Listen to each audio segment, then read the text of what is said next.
Hello, children. Good to see you. I love you. I love you. I hope you're having an amazing day.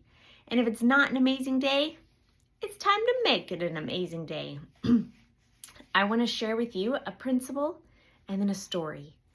The principle is, and I've said this before, but I'm going to keep saying it because I need to hear it all the time. We don't get to control always what happens to us. But what can we control? Do you remember? How we respond to what happens. And that can be really hard, but let me tell you a story about someone who had something really hard happen to him and how he responded. Okay, so his name is Mitchell.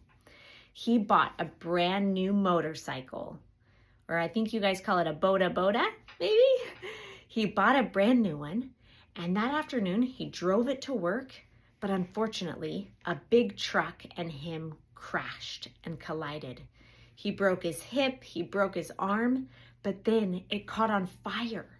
So he got burned 60% of his body, and he was hurting, and he was not looking good or doing good. And so after lots of surgeries and lots of healing, something else happened. He was in an airplane on a trip, and the airplane crashed. And he was paralyzed from the waist down. That means he couldn't move his body from the waist down. Guys, 2 accidents. 1 where he was burned everywhere, and 2 where he was paralyzed. Do you think you would be sad? I would be sad. I would be really sad. And he was around another guy who was also paralyzed, couldn't move.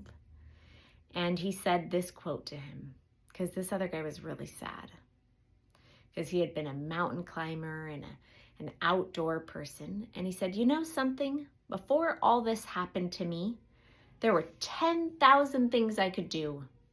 Now there are 9,000. I could spend the rest of my life dwelling on the 1,000 that I lost, but I could choose to focus on the 9,000 that are left. And so he decided that he was going to make a choice, that he was still going to love life and move forward. And he had support from family and friends.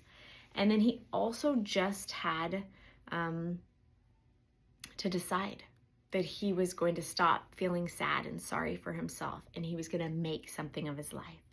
So children, let's be like Mitchell, and no matter what happens, that we're going to move forward and choose how we respond, and we're going to respond with God and with strength and happiness and joy. Even though it's hard, I'm not saying it's easy, it's hard, but we can do it. I love you. Mwah.